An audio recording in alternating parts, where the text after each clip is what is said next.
permission, asking help and support from our Shaykh, Sahibul Saif, Shaykh Abdul Karim Rabbani, taking it from him to send to us something that is going to give benefit to us. In these days of complete darkness, sohbat is even more necessary. That's why they are not making sohbat, because it's very necessary. How are you going to navigate your way through this mess of this world if there is no sohbat? How are you going to navigate? Oh, we have Quran, we have Hadith. Don't you see? Everyone who's making the mess in this world, they are also taking from Quran, they are also taking from Hadith. Just today, a few hours ago, they blew up, well, they attacked, they didn't blow up the masjid. They attacked the masjid in Egypt. And the people they were worshipping, and they were running out from the masjid and they were gunning them down. Men, women, and children. Who is doing this? Jews are doing this. Christians are doing this. The West, those calling themselves Muslims are doing this. Those who say, we believe in Allah. Those who say we believe in the Prophet. But those who say, we don't take any authority from no one. We take directly from Allah and His Prophet. Which means now you're going to take it with your ego. You're going to take it with the shaitan. Because you are going to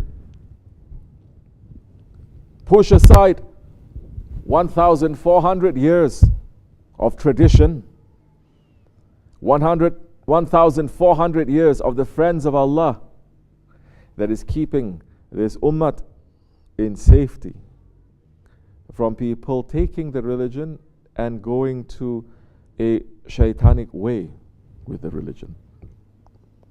It didn't just happen 100 years ago. It didn't just happen today. It happened 1,400 years ago. This is a reality. People, Muslims also not, I never hear anyone saying, oh, ISIS, they're asking, why is coming? Oh, it's only happened 100 years ago. It only happened. No, it didn't only happen 100. Nothing that is happening challenging this ummah, it is a shock and it is surprise. Because the believers, they look with the nur of Allah. They will always know what the enemy is up to, because we are concentrating on the enemy that is inside of us. If you know their tricks and traps, how are you going to get shocked? The Wahhabism, it didn't come out just 100 years ago. It has been there since the time of the Prophet ﷺ. Those who call themselves Muslims, but they are munafiqs. Those who call themselves Sahabis, but they are munafiqs, they are hypocrites. Those who take things and twisting it according to their ego, according to shaitan, according to their dunya. In the time of Hazrat Abu Bakr Siddiq, there was a group. In his own time, there was a group. And the characteristics of that group is exactly the same as the characteristics of the group they call themselves terrorists, today. And that group that was there, the Kharijis, Khawarij, that is continuing for 1,400 years, always after some time they come up, the Khalifa, which is the sword of Allah on earth, cuts off their necks and they go down. They come up, they go down. They come up and they go down. But these ones, what kind of confusion they are making? Are they making confusion to the kafirs? No. Are they going to attack the Jews and the Christians? No. They're attacking the Muslims first. They are massacring the Muslims first. Those people that were being attacked today, they were being attacked because they were celebrating the Mawlud. And those ones saying you cannot celebrate the Mawlud because this is shirk. Because it's shirk, you are kafir. Because you are kafir, you're worse than the unbelievers. You are kafir because you became murtad. You came out from Islam. So now your blood, it is halal to us. We must kill you. This is the group. This is this world. This is the reality of this world. There is always going to be very sick, evil people. There are always going to be tyrants. It doesn't matter if from your family or from your nation or from your religion. This is the reality of this world. If you have the religion and you're not going to check yourself, if you're not going to step on your ego and understand what is the tricks and traps, sit down properly. Don't sit like a Buddha. You're interrupting sohbat all the time.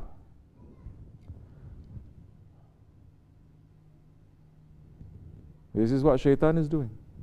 Always. But you're not understanding how shaitan is using you. You're not checking yourself. With simple things, we say take it, rather that you hesitate 100 times if I say simple.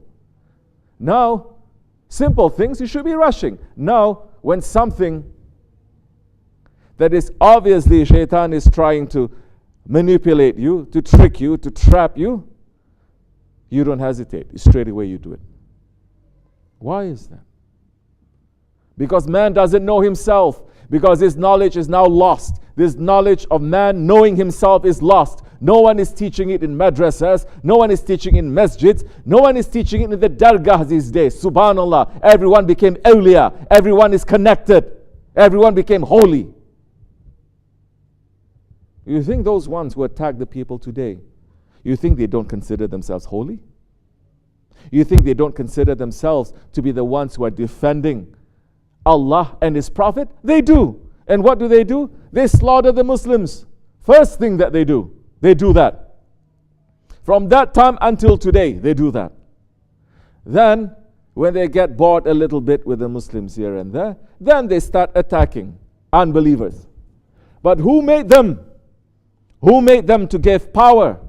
Because definitely for 1,300 years, whenever they come out, they were not given any power.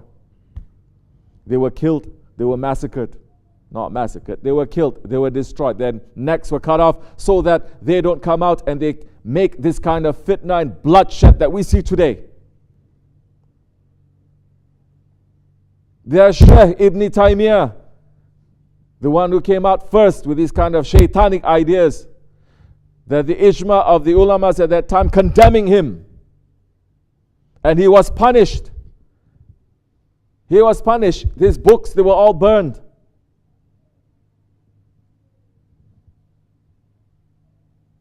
And they're saying, you're not doing anything. Muslims are not doing anything. You're not saying enough. We did more than that. But you have fed this monster.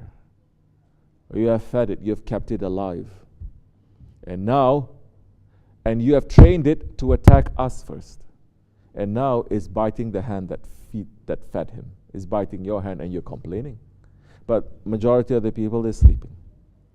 Because they're going with this 1,400 years of the hatred of Islam, based on the ignorance of Islam. If they had some knowledge of the Prophet ﷺ, they say it is impossible for a man like this to teach something like that. Then it's not coming from him. It is impossible for a man who has intelligence. That's why the Emperor Heraclius, he had intelligence. He was a Christian Orthodox emperor. And when Abu Sufyan went there and said, be careful, there is one man declaring himself to be the last prophet. He's saying, did he ever tell a lie? No. Then he is not one that is going to be giving confusion and leading people away from peace and putting them into a disaster. Did he tell a lie? He never told a lie.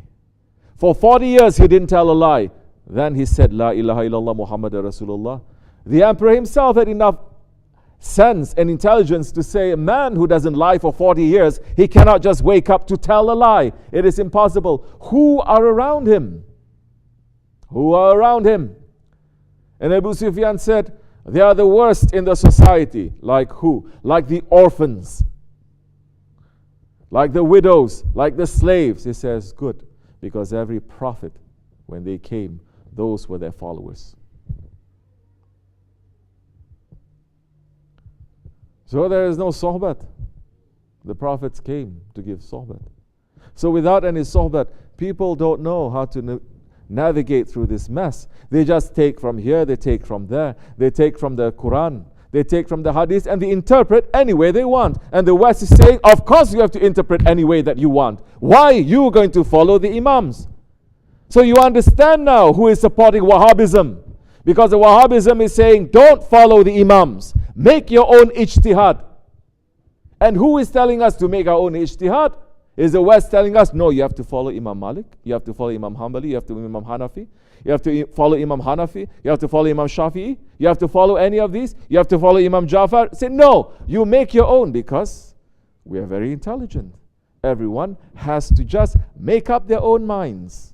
Why you have to follow, why you have to be a slave to that. So it looks as if they are fighting against each other. The West is fighting against Wahhabism, but both in theory, both in the philosophy and theology is the same, and both in the practice is the same. They're just standing in different corners.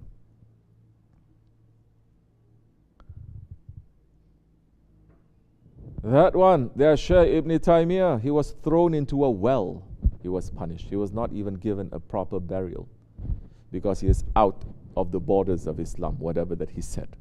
That is their Shaykh, and they took his teaching. Muhammad ibn Abdul Wahhab, what was he? Who was he? What kind of power did he have? Nothing. He had nothing. His own brothers and his own fathers were condemning him for his views. How did he become so powerful? How did he become so powerful that now he named a whole peninsula, a whole land mass after his name? Prophet is giving him this? Which saint is giving him this? Nothing. But who is supporting? So we are living in the end of times. We're living now in the times, in this Mevlud time. We're seeing more bloodshed that is happening. We're seeing that rahmat is being taken away from this world. Those who should be speaking, those scholars, those sheikhs, they should be speaking up against the tyrants. They don't speak against the tyrants. They don't speak about tyranny. They don't warn them. They don't warn the nation. All they know how to say is love of the Prophet. Love, love, love Prophet. Islam is love. Lights, lights, lights, love, love, love. Or saying, everyone just do whatever you want. It's none of my business. Everyone is free. This world is in hell. We made a hell to ourselves. And those ones are supposed to lead us out of this hell. But who are those ones that they're not even reminding people you're living in hell? They're saying, no, no, no, no, no, this hell, this is paradise. Those must be shaitans, or they must be agents of shaitans. Those who are saying this world is paradise, now they're agents of shaitan. Because this kind of thing, not even the Christians and the Jews, they believe that this world now is paradise. Not even the unbelievers. Not even those ones who are calling themselves atheists. Because so many, they are atheists also. They don't know Islam. So they deny the God that the Jews and the Christians they are showing to be a God. Bruh, if you tell me, hasha astaghfirullah, if you tell me that the God that I'm worshipping is this naked man, surrounded by naked babies, going to touch this naked young man, I will become an atheist too. That's why more people believe in Santa Claus than they believe in God. Because at least Santa Claus, I gave him just some cookies, some milk, and he gave me presents. But they forget the history of Santa Claus too. Santa Claus was Krampus. You know Krampus? He is coming from the German, from Northern Europe, and he's saying, yeah, I give presents for the good children. For the bad children, I'm going to whip them. I'm going to torture them. They change everything. So now, there's no more belief. There's just the love of this world. Jews don't believe anymore. Christians, they cease to believe anymore. Muslims, following the Jews and the Christians. There's only belief in this world, trust in this world, the love of this world. Everyone, they're looking with new eyes, saying now we enter into a new phase in the world. All Muslim countries saying this is new, especially with this Trump, So everything is like changing. So now everyone is going to do whatever that they have always wanted to do, because suddenly the arrangement is broken. When the arrangement is broken that so carefully they were putting for over 100 years, suddenly this guy came, it is all broken, so they say, now it's broken, no longer, we're going to make our own. So we have all these other nations rising. Definitely, it is rising. India is rising. China, it is rising. Africa, they're not going to make it to rise. But it may. Now, everyone is now moving. All the Muslim countries now renegotiating everything. Because they say these ones will bring us to the riches of this world. Once we love this world, then we can practice our Islam. Then we can have our Iman. Then we can worship. Subhanallah. Your Prophet is teaching you this. When they came to him and they said to him, we will give you the world. They came to the Prophet ﷺ and they said, we will give you the world. We will give you the wealth you can never imagine. We will give you the position that we never will give to anyone. We will make you to become a king. We will make you to be a lion, you who are an orphan. We will make you to be the connection of all the major noble tribes in Arabia. At that time, what did the Prophet have around him? Just a handful of people. He was not in a strong position to even negotiate. But they understood the power of La ilaha illallah Muhammadur Rasulullah, and how with those words this whole system is going to fall down. The Prophet came alone with a handful of people, but whole systems they fell. Those systems, they were there for thousands of years. Persia was ruling. America ruled for what? 300 years? Is alive for 300 years. Is ruling maybe for 100 years. Yeah.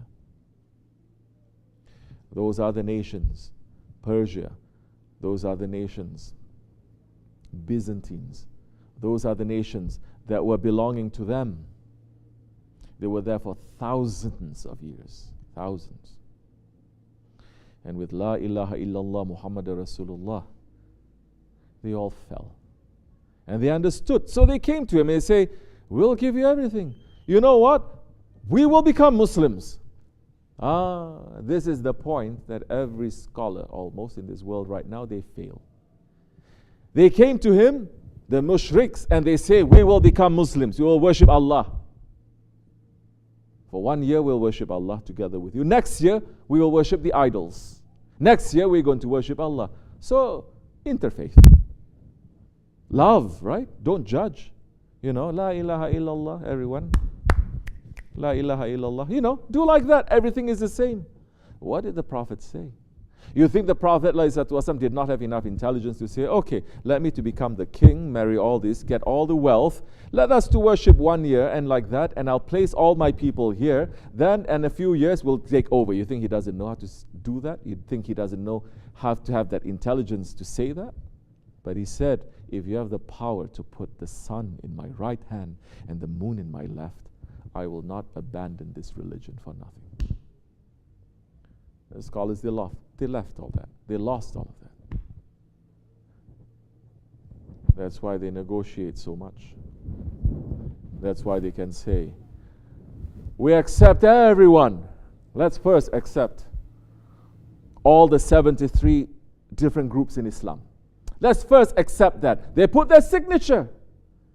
The scholars of today, they have signed their deeds to hell. They have put their signature to say, we accept the 73 different groups that the Prophet says that is in Islam.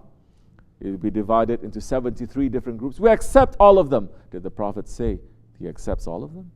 Or did he say only one is accepted? The rest, they are heading to hellfire. But scholars of today, mashallah, they have more tolerance and they have more wisdom and they have more mercy than the Prophet. They accept. They have done that. So they have a lot of tolerance. First, we start with that. First, we're going to accept all the different groups in Islam. That one is who? That one is cursing at Hazrat Ali. No, don't make takfir. Accept it because it says La ilaha illallah Muhammadur Rasulullah, right? Okay. That one is cursing at Hazrat Abu Bakr Siddiq, Hazrat Aisha, cursing at them. It's okay, accept them too. And the hadith is saying, don't curse at them. Another hadith prophet is saying, you curse at them, you curse at me. You curse at me, you're cursing at Allah.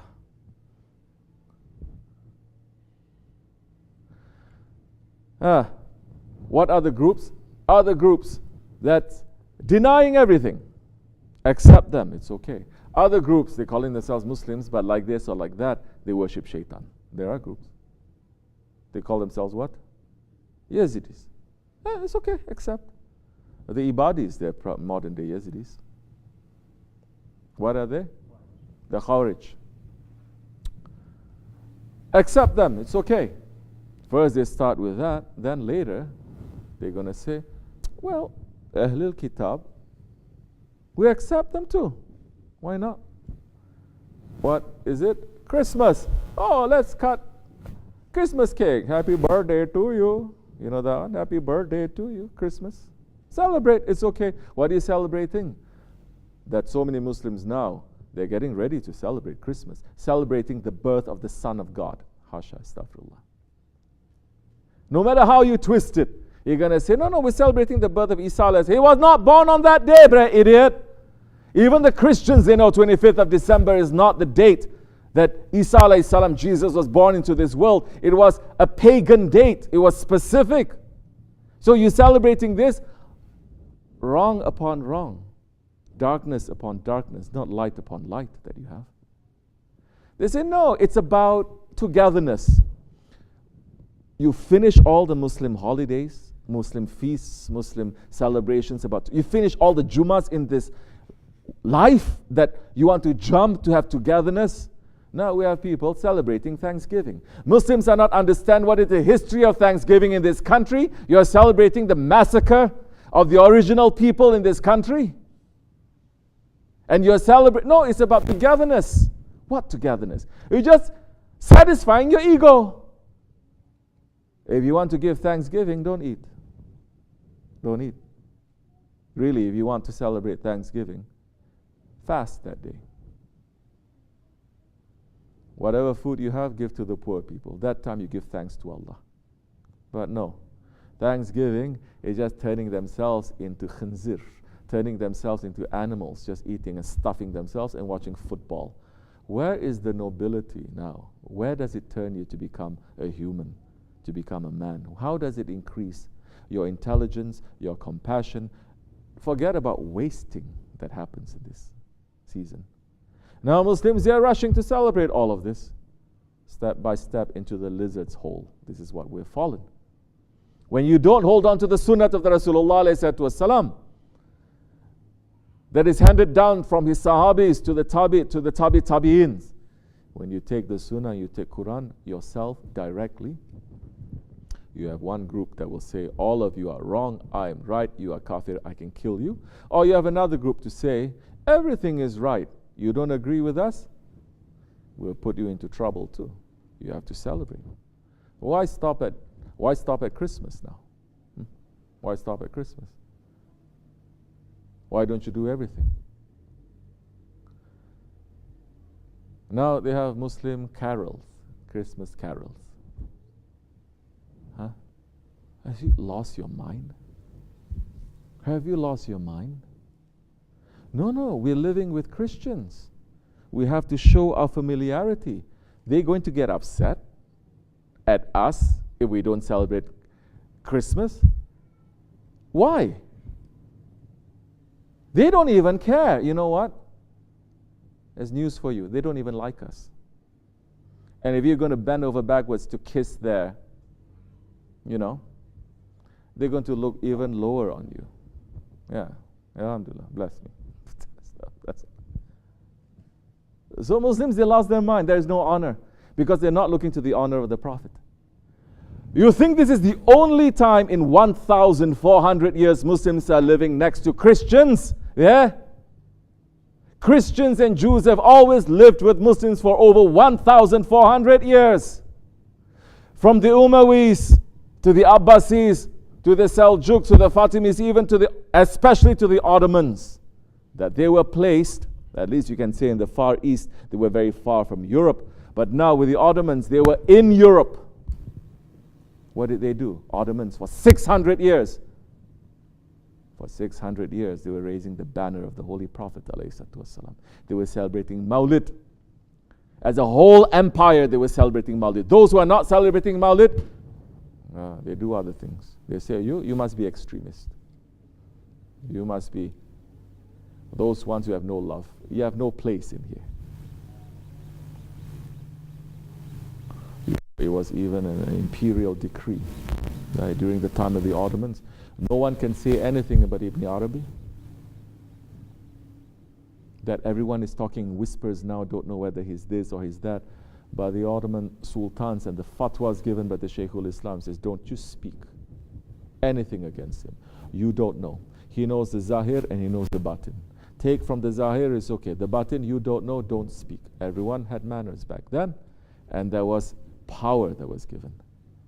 So everything from the sultans, they were celebrating the Mawlid. What were they doing celebrating the Mawlid?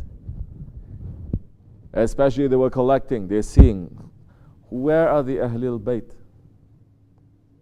Where are the Ahlul Bayt?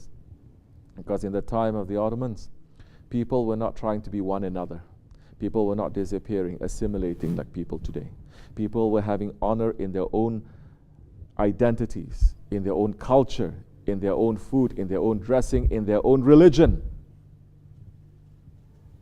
They were not under the pressure to look like everyone else. There was no pressure even to speak Turkish.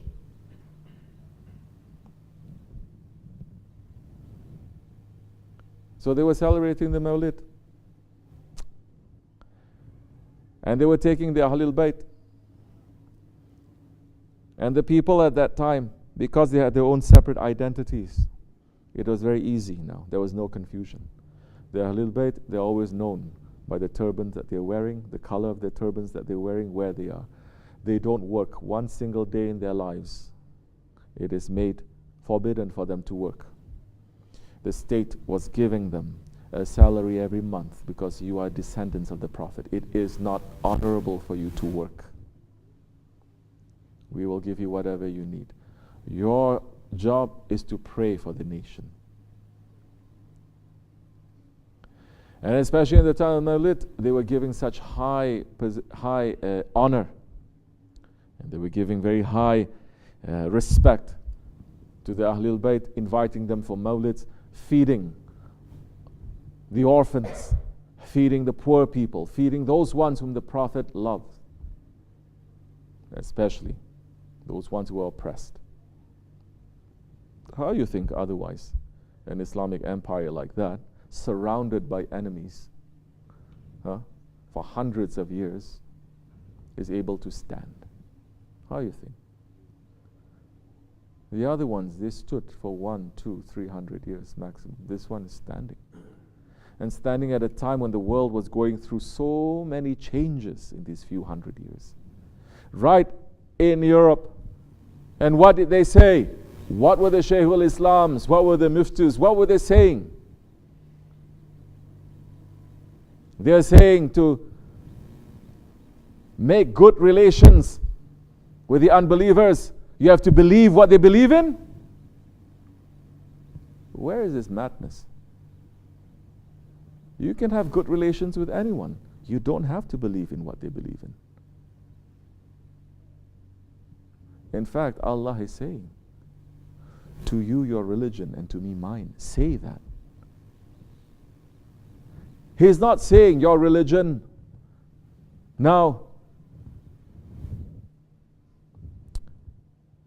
we should force and we should try to change it and do everything. Or you should force and be having to observe our religion. No. It says to you your religion and to me mine. And in those times, in Islamic empires, they were ruling for hundreds of years. And they had power. Tell me where it is that they are making the unbelievers to celebrate any of the Muslim holidays. No. So Muslims, when you don't have a heart, when you're not connected to Allah, when you don't fear Allah, then Allah will make you to be fearing from everyone else. Everything else you're going to start having paranoia, anxiety, you're going to start fearing.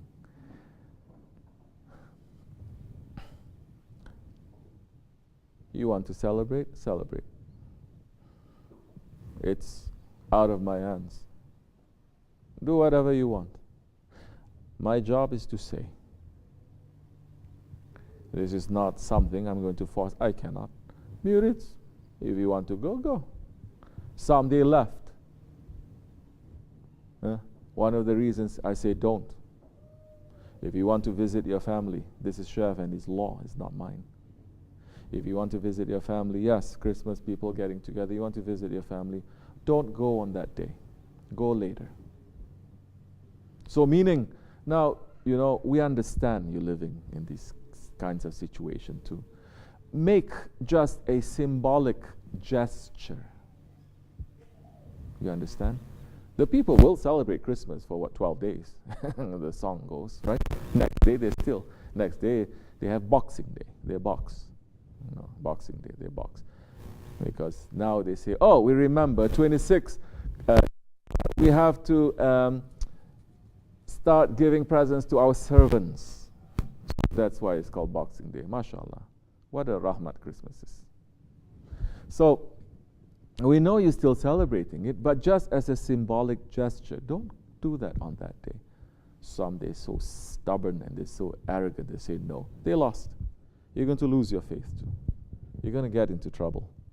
Because with that kind of weak faith, it cannot save you. Don't say, this one put curse on him, that one put curse on him. We have nothing. It's not our job to put eyes or curses on people too. People do that on us 24 hours, definitely. But we're not looking to you. We're looking to our Shaykh. We're looking to our grand Shaykh. We're looking to our Prophet. And we're looking to Allah subhanahu wa ta'ala. So, now, we are nearing to these times. And Allah is testing too.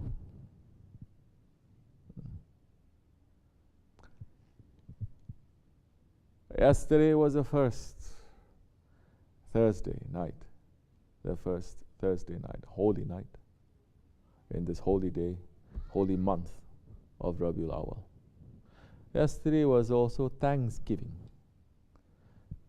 I wonder how many Muslims are getting together to make zikr and to make mawlid, and how many they're getting together to celebrate the killing of Native Americans by having a Thanksgiving and eating turkey. Yeah. Maybe some of Amirites are doing that behind my back too. Later, don't do these things. It's not too good.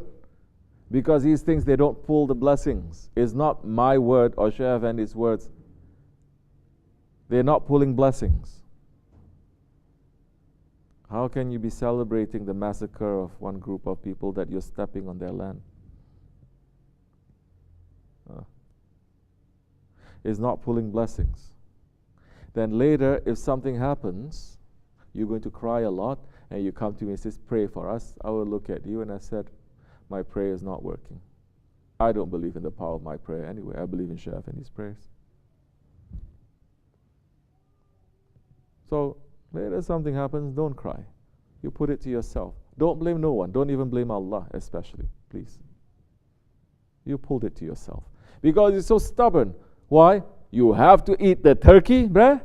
Do you really have to do it? You have to eat the turkey. You have to eat the sweet potato. You have to eat cranberry. You have to do that. What happens if you don't do that? You die? What happened? Okay, maybe I understand America so much because it's in their blood, They're eating it every year for hundreds of years. Maybe their blood is cranberry juice and their meat is turkey is become. These immigrant Muslims coming, what is your excuse? Bruh, you're filled with biryani. You're filled with, what else? Olive oil. You're filled with, I have to be fair, later they say I'm always hitting the Pakistanis. You're filled with fish curry. You're filled with so many other things. Why? Subhanallah. Huh? I don't understand.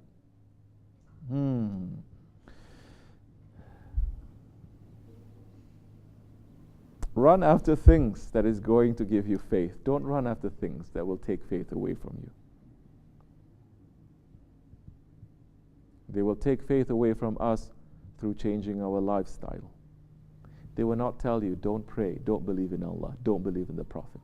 No Muslim is going to change his mind about that. Believe me. But they will say, why are you wearing a hijab? Why are you torturing yourself? They're going to say, why you have to keep a beard? You're torturing yourself. They say, why you have to make zikr? They say, why you cannot drink? They say, why you don't smoke? They say, why you don't participate in everything that is happening in this world? You see, they're not bad people. Those people who are drinking and smoking, they're good people. Just fit in. Allah will understand. Slowly, when we start changing the way we live, we start believing in the way we live. Once we start believing in the way we live, we're in trouble. These words, first, they are for me. Then for those who are listening. You like it, you take it. You don't like it, leave it. But I am in need of this. Inshallah. And these words coming to us through our sheikhs, coming to us through the holy ones. And they are for us to protect ourselves in this dunya and the akhirat. Nothing else. وَمِنَ اللَّهُ تَوْفِيقٍ. Al-Fatiha. Amen. Assalamu alaikum wa rahmatullah. As much is enough, inshallah. Fatiha. Assalamu alaikum wa rahmatullah. All right, anything else anyone wants to say?